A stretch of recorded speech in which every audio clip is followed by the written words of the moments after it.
Buenas noches, estimada teleaudiencia. En esta oportunidad vamos a conversar, vamos a analizar, vamos a reflexionar en realidad sobre los resultados de una investigación que hemos llevado adelante aquí en el seno del IEC en el marco del convenio que tiene ASDI con la Universidad Mayor de San Simón. Este proyecto es el relativo a hacer un trabajo de investigación acerca de los efectos que tuvo la reestructuración productiva en empresas de flujo continuo como el sector eléctrico y el sector petrolero, no solo en términos económicos, sino también en términos organizacionales y políticos para la propia clase obrera. Concretamente, nosotros hemos identificado que la reestructuración productiva dio como resultado el aumento de la población obrera desocupada, desempleada. Ese fue uno de los resultados que tuvo la reestructuración productiva, que en nuestro país tomó el nombre de relocalización, básicamente, este proceso. Entonces, al mismo tiempo, ¿no?, el Estado privatizó el sector petrolero y el sector eléctrico, y las empresas, las transnacionales que se hicieron cargo, llevaron adelante procesos de reorganización al interior de las empresas estatales, y esta reorganización dio como resultado, ¿no?, una profundización de la segmentación de la clase obrera entre un núcleo duro, podemos decir, un núcleo de obreros de élite, ¿no?, y un amplio sector de trabajadores más bien subcontratados dedicados a tareas de carácter periférico.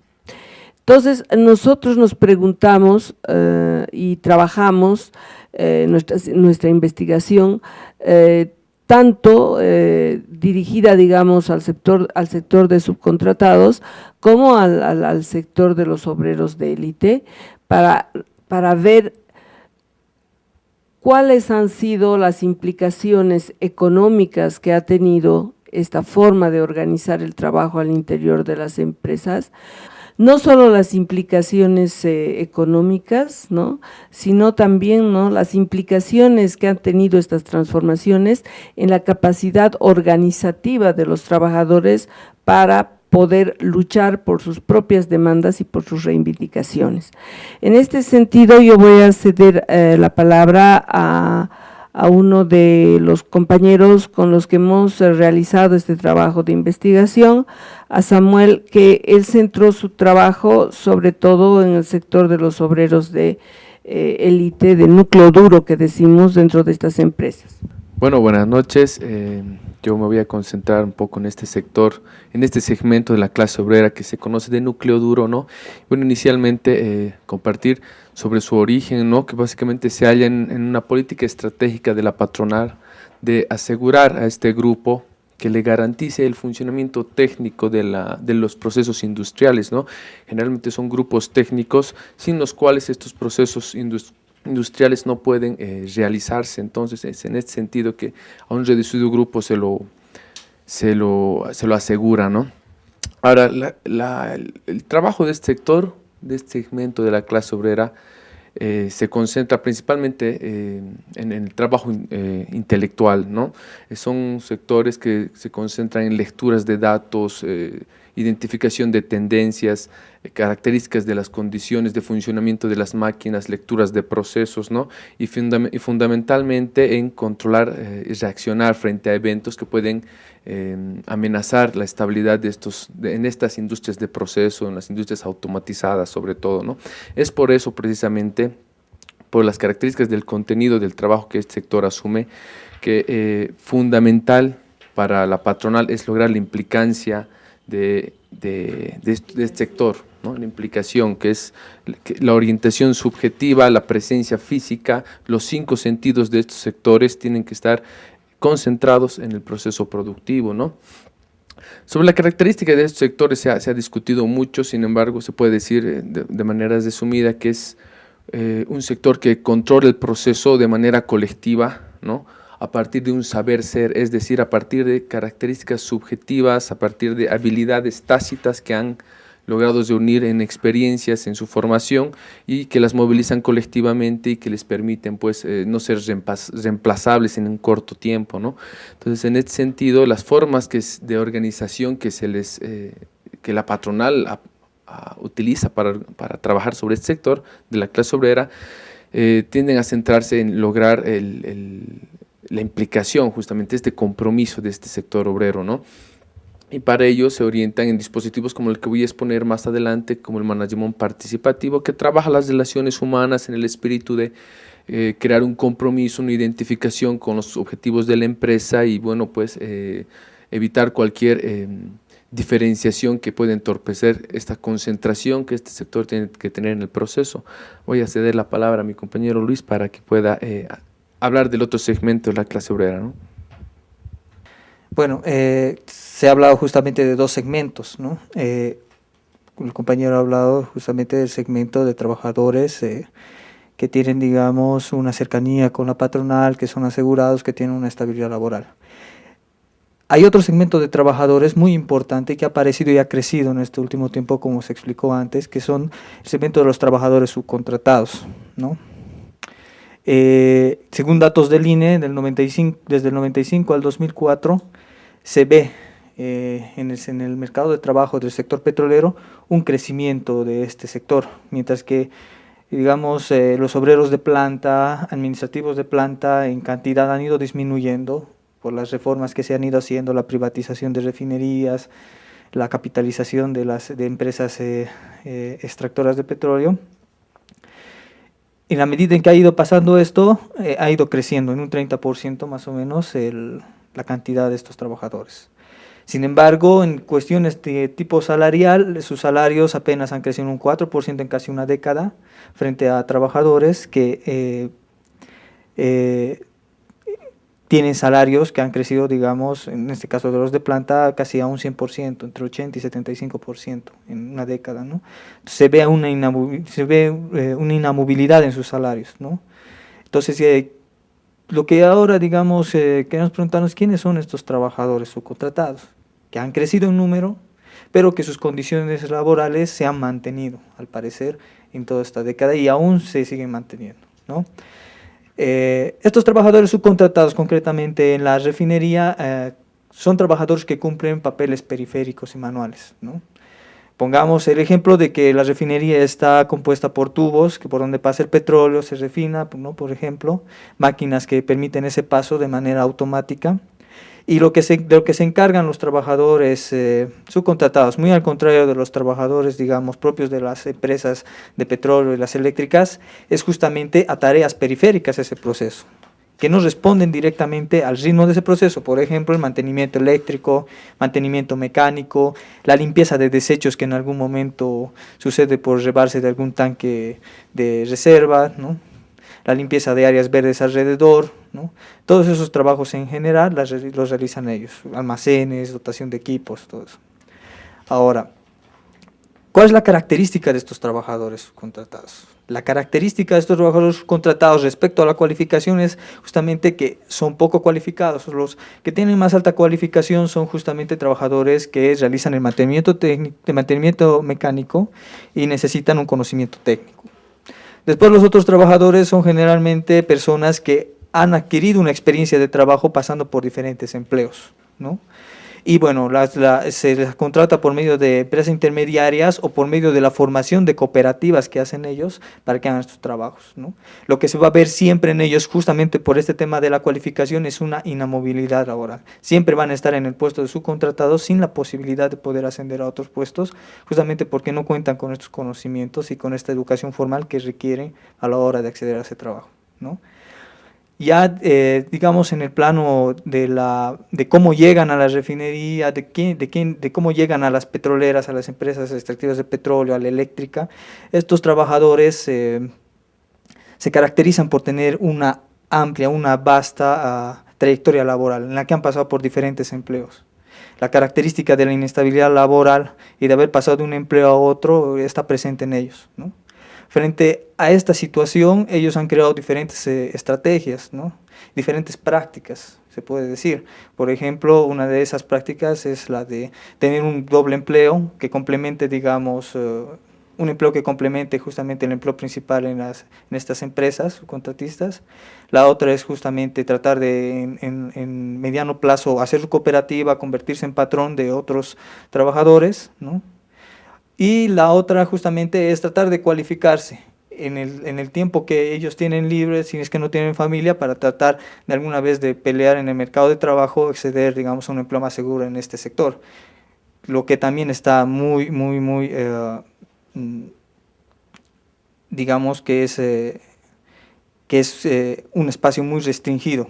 Generalmente el espacio de ascender a estos puestos está reservado para ingenieros, para gente que sale a la universidad y tiene conocimientos a ese nivel. Entonces ellos se encuentran siempre confinados, se puede decir en cierta medida, a estos puestos, ¿no? Y en su experiencia de trabajo se nota eso, ¿no? Bien, ahora nos vamos a referir de forma más específica a cómo estos dispositivos organizacionales que se introducen en el seno de los trabajadores, sean estos de élite o sean subcontratados, inciden en términos económicos en la productividad del trabajo y en los costos de producción. Es decir, ¿cuál es el impacto de los dispositivos organizacionales en términos económicos? En primer lugar voy a pasar la palabra al compañero Samuel para que nos hable de cómo funciona un dispositivo específico en el seno de los trabajadores de élite. Bueno, yo voy a compartir la experiencia que se ha tenido a partir del trabajo en una hidroeléctrica, Corani, donde, bueno, tenemos las siguientes características. Es una industria de flujo continuo en la producción hidroeléctrica con altos niveles de riesgo. Y bueno, esta empresa que era estatal le llega a la reestructuración en el periodo 1995-2002, básicamente, en el periodo en el cual se inicia un primer cambio profundo, ¿no? Que es el cambio de criterio que guía la producción, de una producción basada en las necesidades sociales, se cambia a una producción basada en la rentabilidad empresarial. ¿En qué consiste esta diferencia? En la producción basada por necesidades sociales, las plantas hidroeléctricas de todo el país coordinaban la producción de tal manera que se podían tener equipos parados porque en conjunto satisfacían las necesidades del sistema nacional, del mercado eléctrico, ¿no? Ya en la reestructuración lo que se introduce es un criterio de rentabilidad, es decir, de competencia simulada, donde las empresas que tienen a full time, a buen funcionamiento todas sus maquinarias, son las que más ganan. Entonces, en ese sentido, la continuidad se convierte en una necesidad para la rentabilidad de estas empresas, ¿no? Y bueno, la forma que en Corani al menos se ha impulsado y se ha querido desarrollar este criterio ha sido el desarrollo de transformaciones organizativas más que transformaciones tecnológicas, ¿no? En ese sentido, yo he identificado un papel importante que ha llegado a tener el management participativo en esta empresa con las siguientes características, digamos, ¿no? Asegurando a un núcleo de obreros seleccionados de un mercado interno que se tenía en la empresa estatal ex-Ende, ¿no? La nueva dirección, que era Dominion Energy, empieza a, como dicen los propios obreros, a construir una relación más cálida entre ingenieros y entre trabajadores, entre obreros, de tal manera que la presión jerárquica, ese control que suelen tener los ingenieros sobre los obreros, llega a relativizarse, ¿no? En ese sentido, los obreros llegan a tener más confianza para desarrollar su saber ser, es decir, toda una serie de conocimientos, habilidades tácitas que estaban presentes, pero esta esta presión jerárquica no les permitía desarrollar. Entonces, estos obreros empiezan a proponer cambios de funcionamiento, cambios de trabajo, empiezan a organizar ellos mismos, a tomar nuevas tareas para el mejor funcionamiento de esta empresa, ya sin esta presión de la jerarquía, ¿no? Por un lado. Por otro lado, la propia Dominion a la cabeza de un gerente carismático empieza a construir un ideal, una ideología de intereses comunes, ¿no? Detrás de la llamada familia Corani. En torno a esta ideología, básicamente los obreros empiezan a autoidentificarse como, bueno, sí somos trabajadores, pero somos parte de algo mayor, dicen, ¿no? Somos parte de una empresa que tiene un objetivo común y nos debemos a ella, y en ese sentido, con este dispositivo logran lo que es la implicación, ¿no? Que es importante para asegurar el trabajo concentrado de este núcleo de obreros, que básicamente cuando se termina de instalar todo este dispositivo, logran desarrollar, evolucionar productivamente, ¿no? Los datos que se van a mostrar en los cuadros nos permiten demostrar que en este periodo de transformaciones del 95 al 2000, en términos de capacidad tecnológica, tú tienes un número estancado, tienes 126 megabytes de capacidad, ¿no? Pero cuando tú ves la evolución de la energía producida, tú ves una ascendente. Entonces, si tomamos en cuenta que la transformación tecnológica no ha sido sustancial, entonces llegas a la conclusión de que las transformaciones que han generado la mayor productividad del trabajo se hallan en la forma en que se ha organizado y gestionado el trabajo, ¿no? Y bueno, esta hipótesis inicial ha sido confirmada por trabajos como de Barra, que nos decían que en este periodo justamente el trabajo productivo ha crecido en un 64%. Bueno, estos resultados se deben también al desarrollo, ¿no? De la autonomía responsable, por ejemplo, ¿no? Es un margen de espacio que el propio management participativo ha generado para que el propio obrero pueda tomar ciertas decisiones sobre la forma en que organiza su trabajo, ¿no? La forma en que lee los datos, la forma en que identifica las tendencias, ¿no ve? Poder desarrollarse y organizar su trabajo en base a sus criterios, ¿no? Y en este sentido, también es interesante ver, por ejemplo, que para poder desarrollar este ambiente de confianza donde el obrero ha ido desarrollando su autonomía responsable, el management participativo impulsó una serie de actividades que permitían al obrero precisamente confundir su espacio de realización con la empresa, ¿no? Se ampliaron los espacios para que sus familias puedan ir a vivir en el campamento de la hidroeléctrica, se hicieron actividades, cenas familiares, bonos de cumpleaños, olimpiadas deportivas. Básicamente la empresa con el management participativo se convirtió en un escenario donde el obrero se realizaba como familia, se realizaba como persona, como obrero, como profesional, ¿no? Entonces, en ese sentido, todo este dispositivo se constituyó en un margen que, si bien tiene al obrero incorporado al proceso productivo, también el obrero llega a tener ciertas satisfacciones relativas, ciertas realizaciones que lo terminan por implicar, ¿no? Y claro, esto con un manto de beneficios sociales, de salarios, de reconocimiento de la Caja Nacional de Salud, de seguro y demás elementos que se constituyeron en la base material que explican que los propios obreros hayan tenido una actitud activa, ¿no? Para tomar más tareas, ¿no? En un proceso que identificamos de intensificación de la jornada laboral. Había sectores, en los operadores, por ejemplo, que ellos mismos se planteaban tomar nuevas tareas, en la medida en que la continuidad se intensificaba, tenían que leer más datos y ellos organizaban de una forma más densa sus propias actividades para poder cumplir dentro de los horarios con tareas más complejas, ¿no? Entonces, actividades como estas, actitudes como estas nos permiten explicar que en este periodo, como veíamos en el cuadro, explicábamos antes, la productividad del trabajo se haya incrementado, ¿no?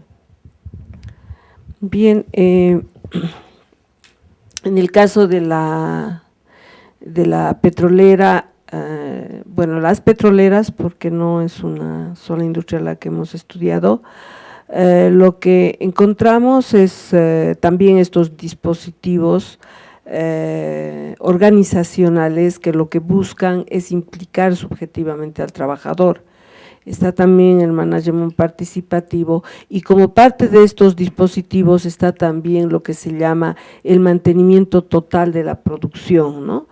El mantenimiento total de la producción, que lo que buscan es integrar el trabajo de control del proceso con el trabajo de mantenimiento.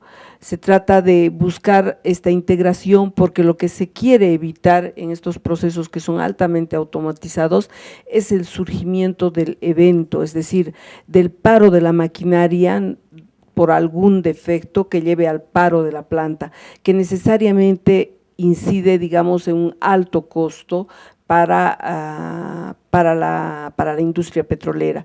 Entonces, este dispositivo funciona a ese nivel y los obreros le dicen a uno, el TPM, que es como ellos lo conocen en su nombre inglés, el TPM funciona para que los fierros no se paren.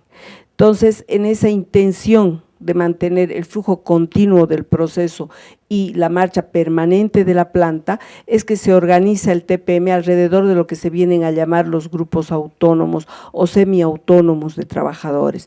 Estos grupos autónomos o semiautónomos tienen la función de liberar la palabra de los trabajadores, es decir, son los espacios en los cuales se hace transparente el conocimiento y donde se motiva la iniciativa, donde se motiva la actitud propositiva de los trabajadores. Funcionan en relación a la pregunta ¿por qué sucede algo y por qué sucede lo siguiente y por qué sucede lo siguiente? En una cadena de ideas, de preguntas y respuestas que les llevan a plantear solución o a prevenir posibles problemas o a plantear soluciones para los problemas. Entonces, estos espacios que se organizan como grupos autónomos funcionan como una suerte de liberación de la palabra de los trabajadores y esas soluciones son las que se aplican para prevenir cualquier tipo de problema en las plantas, ¿no? Ahora, ¿qué es lo que sucede con los obreros? ¿Cuál es el efecto subjetivo que tiene esta forma de funcionamiento de la organización del trabajo? Los obreros fundamentalmente lo que ven y encuentran en esta forma de organización del trabajo es un espacio de realización, es un espacio de reconocimiento a su saber ser y a su saber hacer. Y este reconocimiento se traduce además en una autonomía en el trabajo, es decir, ellos ya no tienen que consultar al jefe de manera jerárquica, sino que ellos tienen la capacidad de dar respuestas inmediatas y se sienten en ese proceso de autonomía, de autonomización, digamos, de los jefes y de los supervisores, un espacio de realización y de reconocimiento. Entonces, este hecho, este efecto subjetivo que tiene el dispositivo organizacional se convierte en la clave de la implicación de los trabajadores con el objetivo de la compañía. En la medida en que son reconocidos, ellos se sienten comprometidos a dar lo mejor de ellos, ¿no? Se sienten entonces, se logra lo que se quiere lograr. Esto se combina además en las petroleras con un bono como premio a cualquier iniciativa que le haya significado a la empresa una reducción de costos. Entonces, por ejemplo, si yo con una de mis propuestas he arreglado una fuga de aceite que le costaba $3,000 a la compañía por mes, estoy ahorrando más de $30,000 a la compañía me da un bono, me da un premio y con eso afianza mi compromiso, afianza mi implicación. Entonces, esta es la forma en la cual se ha incidido positivamente, digamos, en el tema de la productividad del trabajo en las compañías. Nosotros podemos observar en los siguientes gráficos la baja significativa de los costos de producción por el barril de petróleo desde que se introducen las transnacionales a gestionar el proceso productivo dentro de la empresa petrolera. Y también el significativo aumento de la productividad del trabajo, de la cantidad de petróleo y de gas que se saca ahora en relación al personal que se emplea. Entonces, en este sentido, estos dispositivos organizacionales lograron intensificar la jornada laboral y también alargarla. Los mismos trabajadores que forman parte de los grupos autónomos nos decían, después del trabajo nosotros tenemos que salir y hacer un análisis fuera de las horas de trabajo. Entonces hay un alargamiento, pero es un alargamiento con sentido, es un alargamiento de las horas de trabajo en la que los obreros más bien se sienten bien, no se sienten ni explotados ni se sienten con una sobrecarga de trabajo. Esto era lo interesante. Entonces, con un mismo o con menor cantidad de personal, estas empresas petroleras aumentan la productividad del trabajo y reducen los costos. Este es, digamos, el efecto del dispositivo TPM. Entonces, esta elevación de la productividad del trabajo y la reducción de costos está directamente relacionada con el dispositivo organizacional. ¿Por qué? Porque, como habíamos dicho en el inicio, el dispositivo organizacional tiene la finalidad de que los fierros no se paren. Entonces, lo que se logra con el TPM es que un alto índice de confiabilidad y de fiabilidad de las máquinas. Esto quiere decir, ¿no ve?, que se ha llegado a la falla cero. La planta, durante un determinado periodo de tiempo, digamos 3 meses, no ha fallado una sola vez. Eso significa un 99% de confiabilidad y fiabilidad, y esto se traduce en productividad y en reducción de costos dentro del proceso productivo de forma directa. A continuación voy a pasar a ver, digamos, cómo esta otra modalidad de organización del trabajo que se ha generalizado y que se llama subcontratación incide también en la productividad y en los costos de producción en términos económicos. Bueno, si bien, como se explicó antes, hay dispositivos económicos y bueno, organizacionales que permiten la productividad de trabajo en el sector de trabajadores de élite de las empresas eléctricas y petroleras. ¿Qué es lo que pasa con los trabajadores subcontratados? Se hablaba justamente de que los trabajadores de élite tienen una serie de beneficios materiales reflejados en el salario, buenas condiciones laborales, un trato de parte de las patronales que les permite identificarse con los objetivos e implicarse en el trabajo. ¿Qué es lo que ocurre con los trabajadores subcontratados? En realidad, respecto a condiciones salariales y a condiciones laborales, ocurre lo contrario, ¿no? Para poder, para poder organizar este trabajo subcontratado de manera eficiente, se han recurrido a ciertos dispositivos diferentes a los que se han expuesto antes, ¿no? La subcontratación dentro de estas empresas tiene 2 objetivos y los vamos a dividir así para explicar más o menos sus implicancias también.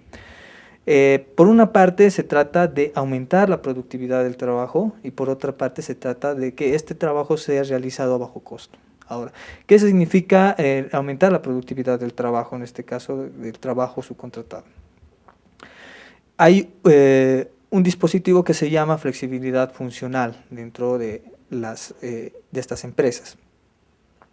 Este dispositivo, este criterio de organización del trabajo llamado flexibilidad funcional, se lo aplica de manera diferente según la modalidad de subcontratación que se aplica. Hay 2 modalidades.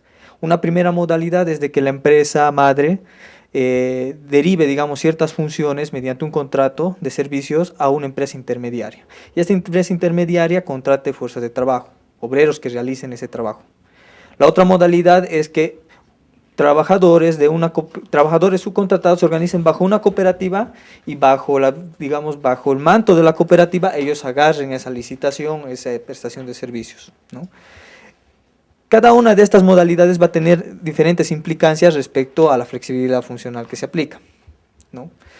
En el caso de las empresas intermediarias, por ejemplo, lo que pasa es que si se les da una tarea X, pongamos que tienen que hacer ellos el envasado de productos o pongamos que tienen que hacer la limpieza de desechos, ese es el contrato que tienen ellos. ¿Cómo es que aumenta la productividad de trabajo de la refinería o las empresas extractivas o las empresas eléctricas? Lo que hacen es justamente cargar o encargar a esta empresa, al intermediario en realidad, que es dueño de esta empresa, muchas más tareas. Lo que tratan es de hacer de que estos trabajadores que en un momento están realizando esta tarea y que luego terminan de realizar esta tarea antes de la jornada laboral, no queden descansando y no queden en esos tiempos muertos en el ocio del trabajador, sino que sean aprovechados en otras actividades que pese a que no están en el contrato, se las tiene que realizar. Entonces, generalmente lo que pasa es que se lo obliga al intermediario a que lleve a los trabajadores a otras secciones a realizar otros trabajos, ¿no? Si tenemos un trabajador que está haciendo un mantenimiento, digamos, eléctrico, se lo lleva para las plantas y para eso lo ha contratado, luego se lo utiliza al compañero, se lo lleva para que haga servicio eléctrico en las oficinas, ¿no? Los intermediarios acceden generalmente a esta situación porque es un buen expediente de trabajo para volver a firmar un nuevo contrato de trabajo dentro de 2 años, ¿no? En la modalidad cooperativa generalmente hay una implicancia mayor de los obreros. En el intermediario generalmente lo que pasa es que son los trabajadores los que obligados por el intermediario tienen que hacer caso a estas.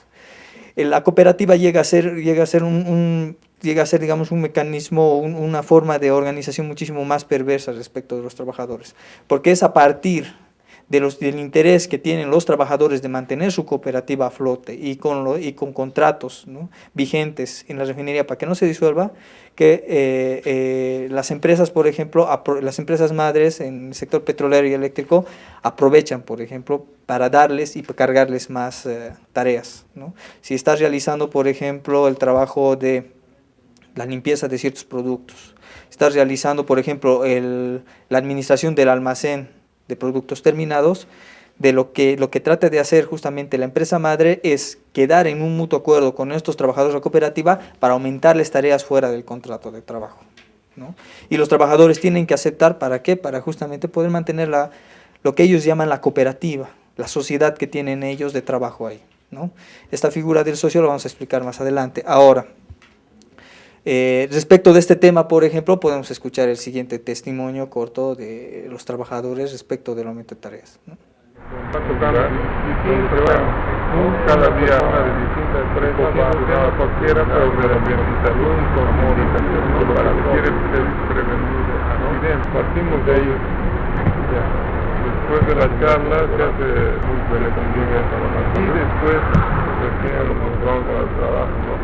Para nosotros, bueno, de las empresas que trabajan, Pues, si se puede, digamos, apreciar, o sea, puede escuchar el testimonio, estos trabajadores tienen que ir cargándose cada vez muchas más tareas que les aumentan, digamos, el ritmo de trabajo en el mismo tiempo y con el mismo salario, ¿no? La productividad se da en ese sentido. Son a mismos costos, pero mucho más trabajo. Y bajo la veña de los trabajadores o bajo la veña del intermediario, en el caso de las intermediarias, ¿no? Ahora, esto nos lleva al segundo punto, costos de trabajo. ¿Cuánto cuesta la contratación de una X cantidad de trabajadores bajo la subcontratación para una X tarea en estas empresas? Si se puede apreciar el cuadro que vamos a ver a continuación, vemos ahí 2 barras. La primera barra, la de arriba, refleja el costo total que le cuesta a la empresa madre contratar los servicios de una empresa que contrata 9 trabajadores, ¿no? Y en la barra de abajo se ve